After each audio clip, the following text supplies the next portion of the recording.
દાદા દાદી, નાના નાની કે પછી મમ્મી પપ્પા પાસેથી વાર્તાઓ સાંભળવી એ દરેક બાળકનો અધિકાર છે અને એમને વાર્તાઓ કહેવી એ વડીલોની ફરજ. પણ અત્યારે આવી વાર્તાઓ છે ભૂલાતી જાય છે. હેલો દોસ્તો, હું છું વૈશાલી અને આજે આપણે આવી જ એક સરસ મજાની મુખપાટીની લોકવાર્તા સાંભળવાના છીએ. તમને અત્યાર સુધીમાં મિત્રો એ ખ્યાલ તો આવી જ ગયો છે કે મુખપાટીની જે લોકવાર્તાઓ હોય છે એ ખૂબ જ વધારે રસપ્રદ હોય છે. તો આજે આપણે આવી જ એક સરસ મજાની વાર્તા સાંભળવાના છીએ, જે સાંભળીને તમે તમારા બાળપણમાં જરૂરથી ખોવાઈ જશો. એક દેશ હતો. એ દેશનું નામ બંગાળ અને આ દેશમાં લાવણ્યવતી નામે એક નગરી. આ નગરીમાં એક રાજા રાજ કરે. રાજાને એક જ કુંવર અને આ કુંવરનું નામ રૂપસાગર. રૂપસાગર ને પ્રધાનના દીકરા ગુણસાગરની સાથે ભારે ભાઈબંધી. બે જણા હારે ખાય, હારે નાય, હારે જુએ ને બેહે અને હારે જરે ફરે. ઘડી પલ પણ એકબીજાથી જુદા ન પડે. બેયના ખોળિયા બે પણ જીવ એક જ થઈ ગયેલો. આ રૂપસાગર અને ગુણસાગર સવાર થાય કે ઘોડે બેહીને હાલી નીકળે. પોતાની રાજધાનીના ગામ જોવે, ગામત્રા જોવે, નદી જોવે, નાણાં જોવે, પહાડ જોવે, કોતર જોવે. થોડા વર્ષ જતા પોતાના રાજ્યની કણે કણ જમીનને પગ નીચે કાઢી નાખી. એક દિવસ રૂપસાગર કે, અરે હે ગુણસાગર. ગુણસાગર કે, બોલો ને ભાઈ રૂપસાગર. રૂપસાગર કે, આપણા જ રાજ્યના ગામ ગમત્રા નીરખીને હવે તો આંખો થાકી. હાલને આપણું રાજ્ય છોડી અને દેશ દેશાટન નિરખીએ, મુલક પર મુલક નિરખીએ. જોવાની તો આજ છે ને કાલ જાહે. આંખે નિરખેલું નહીં હાલ્યું જાય. ગુણસાગર કે, સાચી વાત રૂપસાગર, થાવ તૈયાર. તરત બે જણાએ પંખીરાજ ઘોડા તૈયાર કર્યા. પંખીરાજને માથે પિત્તળિયા પલાણ નાખ્યા, લીલી લગામ નાખી, સોનેરી સરક ને રૂપેરી ઘૂઘર માળ નાખીને બે જણાએ જે છલાંગ મારી કે ખર્ર કરતા ઘોડા ધરતી માથે પગ અડ્યા નો અડ્યા કરી અને વહેતા થયા. રૂપસાગર અને ગુણસાગર હથિયાર પડિયારે હાથ દેતા આવે, ભાત ભાતની વાતો કરતા આવે અને દેશ પરદેશની રખતા આવે. 1 મહિનો, 2 મહિના અને 6 મહિના જતા તો ધરતીના હાથ ખંડ નીરખી નાખ્યા. સોપારી ભાંગી નાખે એવી સૂકી ધરતી જોઈ, ઊંટના ઊંટ ઓરાઈ જાય એવી લીલી હરિયાળી જોઈ, આંખે અંધારા અટવાય એવા ઊંડા ઊંડા કોતર કંદરા જોયા અને ઓયડે આંખો આવે એવા ઊંચા ઊંચા પહાડ ને ડુંગરા જોયા. રાતને રાડ ન ખાવે એવા ધગધગતા રણના પટ જોયા અને ધોળે દિવસે ભૂલા પાડી દે એવા ખીચો ખીચ જંગલ જોયા. 6 મહિનાને અંતે તો ધરતીને છેવાડે આવીને દરિયાને કાંઠે ઉભા રહ્યા. સામે જોવે તો એક બાજુ ડુંગરવ જેવા મોજા આવે અને દરિયો ઘૂંઘવે, બીજી બાજુ હાથ હાથને માથે દોરિયા કાઢતું હાવનું વન સૂસવે. હાંજ પડતા દરિયાના ઘૂંઘવાટા વૈજા અને સાગરવનના સુસવાટા વૈજા. અંધારા પથરાઈનો પથરાય. ઈ પહેલા તો રીંછ રણકવા લાગ્યા, ગેંડા કહેકવા લાગ્યા, સિંહ ગરજવા લાગ્યા. ગુણસાગર કે, હાલો ભાઈ રૂપસાગર, કોઈ ઝાડને માથે ધામા નાખીએ. અહીંયા ને અહીંયા ઊભા રહેવું ને તો હમણાં જંગલના જનાવર આવી પહોંચશે અને થાપો મારીને કોળિયો કરી જાહે. ત્યાં જોયું તો પડખે જ એક મોટો વડલો, અડખે પડખે 80 હાથમાં વડવાયો પાથરીને વડલો ઊભો, ઊંચે આભે જતી ટોચો અડકાડી. વડને થડે ઘોડાને બાંધીને બે જણા વડને માથે ચડી ગયા. 18 હાથ ઊંચે ચડીને 8 હાથની બખોલો ગોતી અને અંદર લાંબા થઈને હુઈ ગયા. ઘડીક વાર આડી ઓળી વાતો કરી ત્યાં તો બેયની આંખે ઊંઘ ચડી બેઠી અને બે ઘસઘસાટ માંડ્યા કોરમાં. ઘડી પળમાં તો બેયને ઊંઘના કારણ વળી ગયા. બરાબર મધરાત થઈ કે હુડુ એવો અવાજ ગાયજો. હરુડાટના અવાજે બેયની ઊંઘને ઉડાડી મૂકી અને ચકળ વકળ આંખે સામે જોવા લાગ્યા. જોવે તો હરુડાટ અવાજે ગાજતો દરિયો, હાથ ડુંગર જેવડા મોજા ઉછાળતો, ઊંચેથી નીચે અને નીચેથી ઊંચે પછડાઈશ અને કાંઠાની ભેખડોના ભૂક્કા બોલાવે. હમણાં ધરતી આખીને આખી ગડપ કરી જાહે કે હું, એવા વિચારે રૂપસાગર અને ગુણસાગર દરિયાની સામે આંખો માંડીને બેઠા. ત્યાં તો દરિયામાંથી એક અજાચૂડ નાગ નીકળ્યો. 1.5 હાથની ફેણ ડોલાવતો નાગ ધરતીની માથે ચાલ્યો આવે અને ફૂ ફૂ ફૂ એવા ફૂફાડે જંગલ ગજવતો આવે. પણ આ હું, આવી કાળી ડિબાંગ મધરાતના અંધારાને ઉલેચીને અંજવાળા ક્યાં પથરાઈ ગયા? જોવે ત્યાં તો નાગની ફેણ માથેથી જળાહળા થતા અંજવાળા ચારેય બાજુ પથરાઈ ગયા. ફેણ માથે એક મણી અને જાણે 7 સૂરજ ઉગ્યા હોય એવા અજવાળા. આ અજવાળા પાથરીને મણી આંખોને ઝંખવી નાખે. મણીને અંજવાળે ઝાડના પાંદડે જગી ઉઠ્યા. થોડીક વાર થઈ કે નાગે મણીને હેઠો મૂક્યો અને અંજવાળે ચારો કરવા નીકળ્યો. નાગ આમ જાય તેમ જાય અને વડ માથે બેઠા બેઠા બે જણા મણીના વખાણ કરે જાય. આવો મણી તોય કોઈ મહારાજાના ખજામાંય નહીં હોય, કોઈના ખજાનામાં આવો મણી ન મળે એમ ગુણસાગર બોલે ત્યાં તો નાગ વડ નીચે આવી ગયો અને ગડપ ગડપ કરતો બે ઘોડાને ગળી ગયો. ઘોડાને ગળીને પાછો નાગ વહેતો થયો અને જંગલમાં લોપ થઈ ગયો. રૂપસાગર કે, ભાઈ ગુણસાગર, આવો મણી આપણા હાથમાં હોય તો ભારે રૂડો લાગે, પણ આપણે મેળવવો કેમ કરીને? મણી લઈએ અને હમણાં નાગ પાછું ફરે અને ઝેરને ફૂકારે આપણને ફાફરી ખાય ને. ગુણસાગર કે, કાંઈ વાંધો નહીં રૂપસાગર, મારી ડોશીમાં વાત કરતા કે નાગ પોદળાની ગંધથી 8 ગાવ ભાગે, આપણે પોદળાને બદલે ઘોડાની લાદથી મણી છાંદી દેવું અને તાલ જોયા કરશું. દી ઉગે નાગ હાલ્યો જાશે કે આપણે મણી લઈ અને ભાગી નીકળશું. તરત ગુણસાગરે હેઠે ઉતરીને મણી માથે ઘોડાની લાદ છાંદી દીધી અને એક હાથનો ટેકરો કરી દીધો. મણીને છાંદતા આખા જંગલમાં અંધારા ધબ થઈ ગયા અને 8 ગાવ માથે ચારો કરવા પહોંચેલો નાગ અંધારે મૂંઝાઈને પછડાટીઓ ખાવા લાગ્યો. ગુણસાગર વડની માથે ચડીને બેઠો ન બેઠો ત્યાં તો અડાવડી અથડાતો અને પછડાટીઓ ખાતો ખાતો નાગ વડની હેઠે આવી ગયો. આવીને જોવે તો મણીને ઠેકાણે લાદનો ઢગલો અને ઢગલાની નીચે મણીના આછા આછા અજવાળા દેખાય. લાદમાંથી મણી લેવા નાગ પાસે જાય, પણ લાદની ગંધથી પાછો ભાગે, ઉચ્ચેથી નીચો પછડાય, પોદળાને હરતા ફરતા અને પછડાટીઓ ખાતા વહેલી પર ઓઢે નાગની ફેણના છુંદા બોલી ગયા અને ફેણને લખો મખ કીડીઓએ ચડી અને ફોલી ખાધી. હવાર પડી ત્યાં તો નાગના રામ રમી ગયા. ત્યાં તો તરત જ રૂપસાગર ને ગુણસાગર હેઠા ઉતર્યા અને લાદ ફોલીને મણી હાથમાં લીધો, પણ જોવે તો આખાય મણીને આસપાસ લાદ ચોટી ગઈ અને મણીને ગંધવી રહી. મણીને તેઓ દરિયાકાંઠે ધોવા હાલ્યા. દરિયાના પાણીમાં બોળીને મણીને માથે 1 છાલક, 2 છાલક અને 3 છાલક નાખી કે મણી હતો એવો ને એવો થઈ ગયો અને જળાહળા અજવાળા મીંડો ફેંકવા. મણીને તેજે બેના હાથ ઝગમગવા લાગ્યા અને દરિયાના પાણી સોના રંગે તગતગવા લાગ્યા. દરિયાના પાણીમાં નજર કરે તો લખો મખો રંગબેરંગી માછલીઓ આમથી તેમ જાય અને દરિયાને તળિયે જાતી ઘુમરાય. દરિયાને તળિયે નજર પડી તો ત્યાં એક ઊંચો ઊંચો મહેલ ઊભો અને મહેલના અજવાળા પાણીમાં પ્રતિબિંબ પાડ્યા કરે. ગુણસાગરે મણીને હાથમાં લઈને ડૂબકી દીધી ત્યાં તો દરિયાના પાણી વચ્ચે પટ્ટો પડી ગયો. ઠેઠ મહેલના દરવાજા સુધી સડક બંધાઈ ગઈ. આગળ ગુણસાગર અને વાહે રૂપસાગર, બે જણા જાત જાતના જળચર જોતા જાય અને આગળ હાલ્યા જાય. એક પહોર વીતતા મહેલના દરવાજે આવીને ઉભા રહ્યા.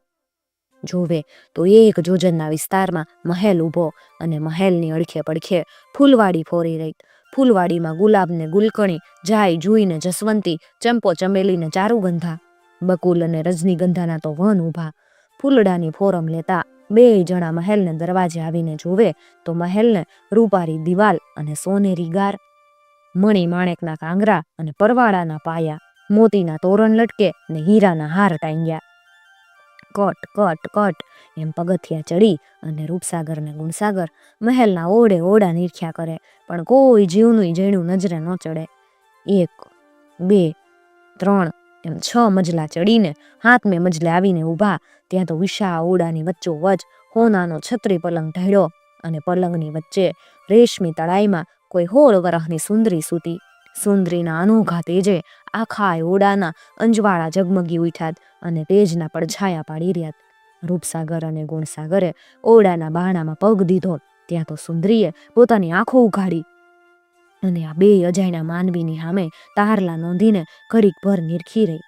તરત જ બોલી ઉઠી, અરે હે કાળા માથાના માનવી, તમે અહીંયા ક્યાંથી આવી ચડ્યા? ભાગી જાઓ, ભાગી જાઓ, હમણાં દરિયાનો રાજા નીલમ નાગ આવી પહોંચશે અને તમને ફાફરી ખાહે. એના ઝેરની એક ફૂકે તમે હતા ને એવા થઈ જાહો, પળમાં પ્રાણ છોડી દેશો. ગુણસાગર કે, અરે સુંદરી, નીલમ નાગ તો ક્યારનોય ભગવાનના દરબારમાં પહોંચી ગયો. જો આ એના કટકા અને આ એના માથાનો મણી, બોલ તો નીલમ નાગની હું હગી થા? મણી સામે જોઈને આનંદે મલકતી સુંદરી કે, મારે ને એ નાગને કાંઈ હક પણ નથી કે નહીં કાંઈ સંબંધ. હું પોતે શ્યામ નાગને દીકરી નાગ કુમારી. મારા બાપને ને નીલમ નાગને 7 પેઢીના જૂના વેર.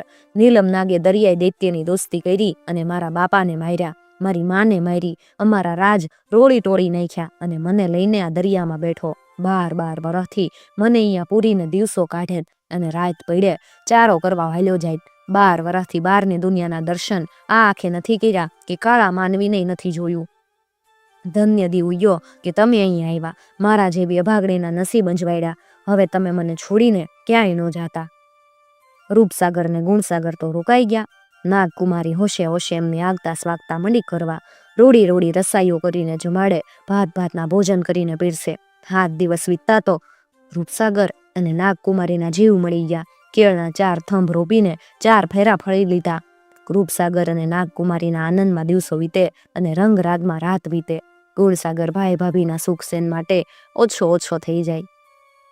આનંદ કિલ્લોલ કરતા દરિયાઈ મહેલમાં આંખને પલકારે 6 માસ વીતી ગયા કે રૂપસાગરે કીધું, હે ભાઈ ગુણસાગર, મને બા સાંભળ્યા, બાપુજી સાંભળ્યા, આપણો રાજ ને રાજધાની સાંભળ્યા, પરદેશને આંગણે ક્યાં સુધી અમન ચમન કરવા. ગુણસાગર કે, સાંભળો ભાઈ રૂપસાગર, હવે આપણે એકલ્યા નથી કે ઘોડે ચડીને હાલી નીકળીએ. નાગકુમારી મુસાફરીના માર સહન ન કરીએ કે વળી ઈ તો થયા આપણા રાજ્યના પટરાણી, એને એમને એમ રાજધાનીમાં લઈ જઈએ એમાં રાજ્યની શોભા નહીં.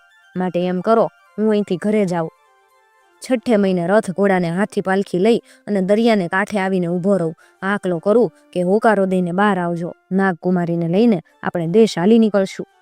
રૂપસાગર કે, ભલે. અને પછી તો તરત રૂપસાગરે હાથમાં મણી લીધો. પાણીને પટ્ટે પટ્ટે 2 જણા દરિયાને કાંઠે આવીને ઊભા રહ્યા. હેત પ્રીતથી મળીને ગુણસાગર રાજધાની તરફ વહેતો થયો અને રૂપસાગર પાછો દરિયાઈ મહેલમાં પાછો આવતો રહ્યો. દરિયાઈ મહેલમાં રૂપસાગર અને નાગકુમારી અમન ચમન કરે અને ગુણસાગરની વાટ જોતા રાત દિવસ ગણે. હવે એક દિવસ બપોરનો સમય. જમી કારવીને રૂપસાગર આડે પડખે થયો. ઊંઘમાં એની આંખો મળી ગઈ.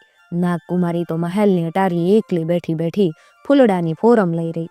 આંખે નજર નાખે તો રંગબેરંગી માછલીઓ ઘુમરાય અને પૂંછડીઓ પછાડ્યા કરે. એકલી બેઠી બેઠી નાગકુમારીના મનમાં થયું કે લાવને મણી લઈને કાંઠે આટો મારી આવું. ધરતી માથે નજર નાખ્યા એને 12 વર્ષ વીતી ગયા. રૂપસાગર જાગશે ઈ પહેલા તો હું આવતી રહીશ. તરત નાગકુમારીએ મણી હાથમાં લીધો, મહેલની બહાર આવી અને પાણીમાં પગ દીધો. મણીને અંજવાળે પાણીમાં પટ્ટો પડી ગયો. કાંઠા ઊંધી સડક બંધાઈ ગઈ. સડકે સડકે રાજકુમારી તો દરિયાને કાંઠે આવી. એક બેકડા માથે બેહીને આંખે અંગે અંઘોળ કરવા લાગી. નાગકુમારી અંગે પાણીની છાલકો માટતી જાય અને અડખે પડખે જોતી જાય. ઝાડ જોવે, પાન જોવે, જોળ જોવે, જંગલ જોવે. નાઈ કારવી અને ઘડી પલમાં તો પાછી આવી ગઈ. આવીને જોવે તો હજુ રૂપસાગર તો હૂતો જ તો. રૂપસાગર ઉઠ્યો તોય નાગકુમારીએ એને કાંઈ વાત ન કરી. બીજો દિવસ થયો. બપોરે રૂપસાગર આડે પડખે થયો કે પાછી નાગકુમારી દરિયાને કાંઠે આવી. નાઈ ધોઈ આનંદથી અંઘોળ કરી કોઈ જીવનું જાણ્યું જોઈ ન જાય એ પહેલા તો પાછી આવતી રહી. આ પછી તો રોજ બપોરે નાગકુમારી દરિયાને કાંઠે આવવા લાગી અને આનંદના અંઘોળ કરવા લાગી. આમ કરતા કરતા કરતા 7મે દિવસે જેવું એણે પાણીની બહાર ડોકું કાઢ્યું કે દરિયાને કાંઠે કોઈ જુવાનને જોયો. જુવાન સામે એની નજર પડી ન પડી ત્યાં તો એણે પાછી ડૂબકી દીધી. પણ પેલા જુવાનની નજર નાગકુમારીની માથે પડી ગઈ. પેલો જુવાન પડખેના રાજનો કુંવર હતો. આ જંગલમાં શિકાર આવેલો. અડખે પડખે એના સાગરીતોએ ડેરા તંબુ ખોડેલા અને શિકાર માટે જા ને માચડા બાંધેલા. કુંવર શિકારની વાટ જોતો દરિયાને કાંઠે ઊભેલો. ત્યાં એણે નાગકુમારી જોઈ અને નાગકુમારીના અનોખા રૂપ જોઈ એની આંખો અવળી થઈ ગઈ.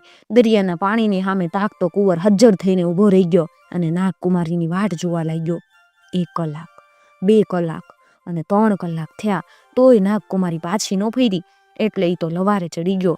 હમણાં હતી ને હમણાં ગઈ, હમણાં હતી ને હમણાં ગઈ, હમણાં હતી ને હમણાં ગઈ.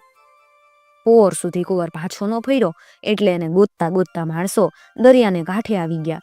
જોવે તો કુંવરની આંખો દરિયાની સામે ખોડાઈ ગઈ અને કુંવર તો લવારો કર્યા કરે.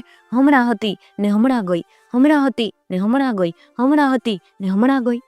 એના માણસોએ એને નમન નમસ્કાર કર્યા, હોકારા પડકારા કર્યા, પણ કુંવર તો બોલે કે ચાલે. હલ બલાવીને પૂછી જોયું તો એક જ લવારો કર્યા કરે, હમણાં હતી ને હમણાં ગઈ. નોકર ચાકરોએ કુંવરને પાલખીમાં નાખ્યો. દોડા દોડ રાજધાનીમાં પહોંચાડ્યો. તરત રાજાને જાણ કરવામાં આવી. ફાળ ખાતો રાજા આવી ગયો અને એકના એક કુંવરની માથે હાથ ફેરવતો પૂછવા લાગ્યો, બેટા વાત તો કર, કોણ હતું ને કોણ ગયું? વાત કરતો એનો તાગ લેવાય. પણ કુંવર આમ જોવે તેમ જોવે, ડોળા તાણીને બોલ્યા કરે, હમણાં હતી ને હમણાં ગઈ, હમણાં હતી ને હમણાં ગઈ, હમણાં હતી ને હમણાં ગઈ. રાજાએ તો દેશ દેશના વૈદ હકીમો બોલાવ્યા, જોશી જંતરકારને બોલાવ્યા. વૈદ હકીમ ફાકી પડીકા ખવડાવે, જોશી જંતરકાર દોરા ધાગા કરે, પણ ફાકી પડીકા ફૂકી નાખતો ને દોરા ધાગા તોડી નાખતો. કુંવર રાત ને દિવસ બસ બોલ્યા જ કરે, હમણાં હતી ને હમણાં ગઈ, હમણાં હતી ને હમણાં ગઈ. રાજાએ થાકીને દાંડી પીટાવી કે જે કોઈ કુંવરને હાજો કરી દે એને અડધું રાજપાટ આપો અને મારી કુરી પણ આવું. દાંડી પીટનારો તો રાજધાનીને ચકલે ને ચોટે દાંડી પીટતો જાય, માંડવીને મહોલ્લે દાંડી પીટતો જાય, બધે દાંડી પીટતો જાય, પણ કોઈ દાંડીને હાથ ચાલતો નથી. હાથમે દિવસે દાંડી પીટનારો રાજધાનીને છેવાડે આવીને ઊભો. તે એક ડોશી બહાર આવી, ડગમગ ડોક હલાવતી અને દોઢિયા ડગલા માંડતી ડોશીએ જબ કરતે દાંડી ચાલી લીધી અને કીધું કે કેજે તારા રાજાને કે કુંવરને હાજા કરી દેહે રતનચંદની માં ગાંગલી ડોશી. હવે દાંડી પીટનારે દોડીને રાજાને વાત કરી કે રાજાએ ગાંગલી ડોશીની માટે પાલખી મોકલી. મશના કટકા જેવી 1.5 હાથના દેહ માથે કાળો કટકો નાખીને ગાંગલી ડોશી પાલખીએ બેઠી અને ડોળા ડબકાવતી રાજાની સામે આવીને ઊભી રહી. રાજા પૂછે, અરે માડી, જા વૈદ હકીમ હાર્યા ને જોશી જંતરકાર પાછા પડ્યા ને તમે શું કરશો? ડોશી કે, રાજાજી, વૈદ હકીમના કાળજા કાગડા ખાઈ ગયા હશે, જોશી જંતરકારના જીવ જંતર મંતરે ભમી ગયા હશે. હું ગાંગલી બેટા રતનચંદની માં ધોળે દીએ તારા દેખાડું ને મેઘલી રાતે સૂરજ દેખાડું તો જ આ ભણજો. વાત કરો કુંવર સાહેબની કે 8 દિવસમાં એમને રમતા જમતા કરી દઉં. રાજાજીએ માંડીને કુંવરના શિકારની વાત કરી કે ગાંગલી બોલી, બસ આટલી જ વાત છે ને, લાવો 2 પાલખી ને 8 પાલખિયા. 8મે દિવસે કુંવર હસી બોલી અને તાળી દે તો મને વેવાણ કરી જાણજો ને મારા રતનચંદને જમાઈ જાણજો.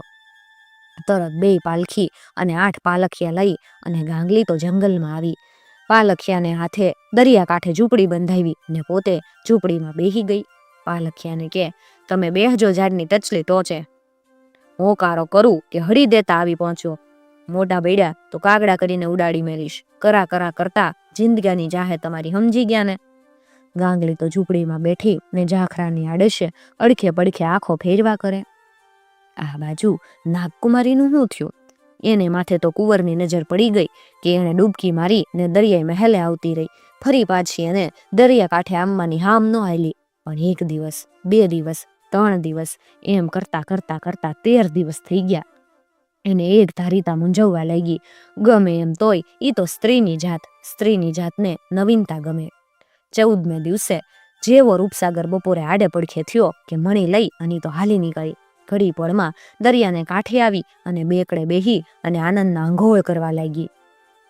ગાંગલીની નજર નાગકુમારીની માથે પડી.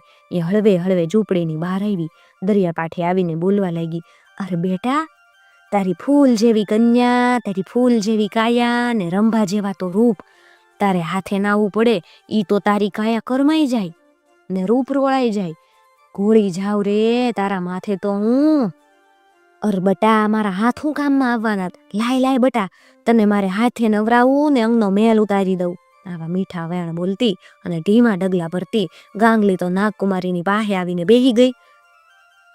ખૂબે પાણી ભરી ભરીને મંડી એને નવરાવવા. ડોશી તો 14 વિદ્યાની જાણકાર. નવરાવતા પગ દબાવે, પીંડી દબાવે, રગ તાણીને ટચકકડા ફોડે. નાગકુમારીના અંગે અંગ હળવા ફૂલ થતા ગયા. ડોશીનું નાવણ એને ગમતું ગયું. ડોશી તો અંગ કહતી જાય ને પૂછતી જાય, હે માડી, આ તારા હાથમાં પાશીકો શેનોસ? નાગકુમારી કે, માડી, એ તો નીલમ નાગનો મણી, એને અંજવાળે તો દરિયાઈ મહેલે જવાય. અર્ધે આંખો મીચીને ડોશી કે, માડી રે, કાંઈ મણીના તેજ, મારી તો આંખે આંધળી થઈ ગઈ, મારી આંખ્યું આંધળી કરી નાખી. ઘડીક વાર આંખો મૂક તો આંખ ઉઘાડીને તારું માથું ધોઈ નાખું બેટા. નાગકુમારીએ જેવો મણી આંખું મૂક્યો કે માથું કહતા ડોશીએ મણી કડે ભરાયો. માથું કહતા ને વાળ ઝાપટતા ડોશીએ હળવા હાકલા દીધા, એ પાલખીને પાલખિયા, આવજો મારી નાગકુંવરીના પગ ધોવા. અને ડોશીનો હાકલો થતા તો ટંગલી ટોચેથી હેઠે ઉતરીને 8 પાલખિયાએ દળબડથી દોટ દીધી અને બેકડે આવીને ઉભા રહ્યા. હાથ ઝાલીને એક પાલખીમાં નાગકુમારીને ગાંગલીએ બેહાડી દીધી અને બીજી પાલખીમાં પોતે બેહી ગઈ. ડોશીએ હુકમ દીધો કે ઘમ ઘમ ઘૂઘરા ઘમકાવતા પાલખિયાએ રાજધાની તરફ મારી મૂક્યા. રાજધાનીમાં પગ દેતા તો ગામ લોકોને ખબર પડી કે ગાંગલીમાં કોઈ દરિયાઈ પરી લઈને આવ્યા. હાલો હાલો દરિયાઈ પરીને જોવા, હાલો હાલો હાલો દરિયાઈ પરીને જોવા. એમ કહેતા ગામના માણસો ઉમટ્યા અને ચકલે ચોટે ધકબક મચાવી. લખો લખ માણસોએ પાલખીને વીંટી લીધી અને ગાંગલી મહેલે આવીને ઊભી રહી. હેઠે ઊભા એણે હાકલા દીધા, પધારો રાજા સાહેબ, હમણાં હતી ને હમણાં ગઈ, એને હું લઈ આવી. કુંવર સાહેબની 4 આંખો કરાવો કે હસી રમીને તાળી દે. તરત દરિયાઈ પરી પાલખીને લઈ અને કુંવરની પડખે ઉતારી. જેવો પાલખીનો પડદો ઊંચો કર્યો કે કુંવરની નજર નાગકુમારીની માથે પડી. નજર પડતા વેત તો કુંવરે ઉઠીને ઠેકડો માર્યો ને બોલી ઉઠ્યો, મરી ગઈ મરી ગઈ મરી ગઈ. અને તરત કુંવર હસી બોલીને ડાઈ વાતો કરવા લાગ્યો અને રૂડા વેણ બોલવા લાગ્યો. કુંવરને હસતો જોઈ અને રાજાના હરખનો કોઈ પાર ન રહ્યો ને એ ઘડીએ રાજાએ જાણા જોશી બોલાવ્યા. કુંવરના ઘડિયા લગ્નની તૈયારી આદરી, પણ નાગ કુંવરીને જેવા કંકુ છાટી અને ચાંદલો કરવા આવ્યા કે અવળી ફરીને બેહી ગઈ.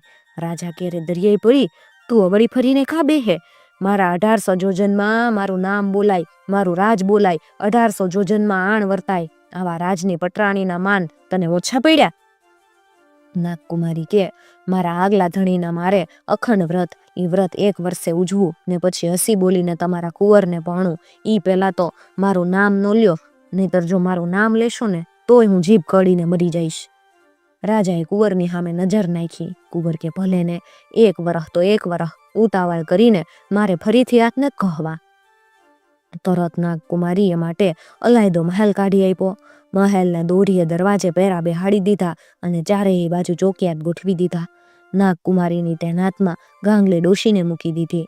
નાગકુમારીને આનંદ કિલ્લોલ કરાવવા 16 સખીઓનો સાથ દીધો, પણ નાગકુમારી તો બોલતી નથી ને હાલતી નથી. પોતાના મૂર્ખાઈની વાતો યાદ કરીને રડ્યા કરે અને ચોધા રાહુડા પાડ્યા કરે. રાત ને દિવસ દરિયાની સામે નજર માંડ્યા કરે ને હિબકે હૈયું ભર્યા કરે. ગાંગલીને 16 સખીઓ તો નાગકુમારીને હસાવવા બોલાવવા અડધા થઈ જાય, પણ નાગકુમારી ઊંચી આંખ કરીને જોતી નહીં. ઘણી વાર રાજાનો કુંવર હેમના હાર ને મોતીની માળા લાવીને નાગકુમારીની પાસે ઊભો રહે, પણ નાગકુમારી અવળી ફરીને બેહી જાય. આમ કરતા વરહ પૂરું થવા આવ્યું અને કુંવર ઊંચો નીચો થવા લાગ્યો. રાજા પૂછે, અરે હે ગાંગલી, કુંવરને પરણાવશું કે પછી રાખશું?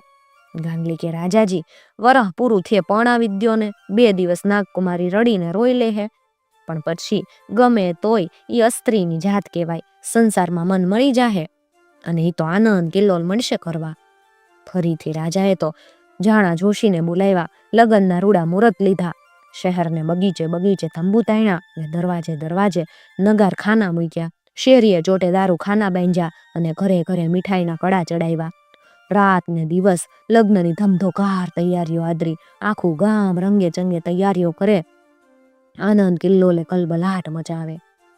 હવે આ બાજુ ગુણસાગરનું શું થયું? રૂપસાગરની રજા લઈ અને માર કરતો એ તો લાવણ્યવતી નગરીએ આવી પહોંચ્યો અને જઈને રાજાને બધી વાત કરી. પોતાના કુંવરના નાગકુમારી સાથે લગ્ન થયા એ જાણીને રાજા રાણી તો રાજી થઈ ગયા. હરખમાં હસી પડ્યા. તરત એમણે ગુણસાગરની સાથે હાથી ઘોડા દીધા, રથ પાલકી દીધા, બેલ મ્યાના દીધા અને લાવ લશ્કર દીધા. બધો સાજ સરંજામ લઈ અને ગુણસાગર દડમજલ કરતો 6 મહિને દરિયાને કાંઠે આવીને ઊભો રહ્યો. લાવ લશ્કરે દરિયાને કાંઠે ડેરા તંબુ ખોડ્યા. હાથી ઘોડા હણવા લાગ્યા. બીજા દિવસની સવાર પડતા તો ગુણસાગર દરિયાને કાંઠે આવ્યો. પાણીની સામે મીટ માંડીને ઊભો રહ્યો. હમણાં રૂપસાગર નીકળશે, હમણાં નાગકુમારી નીકળશે. એમ વાટ જોતો બપોર ચડી અને હાંજ આવી, તોય દરિયાના પાણી ફેંક્યા નહીં. રૂપસાગર નીકળ્યો નહીં. દરિયાના મોજા જેવડો નિસાસો નાખીને ગુણસાગર તંબુએ ચાલ્યો ગયો. બીજા દિવસની સવાર પડતા વળી પાછો દરિયાને કાંઠે ઊભો રહ્યો. પાણીની સામે જોઈ રહ્યો.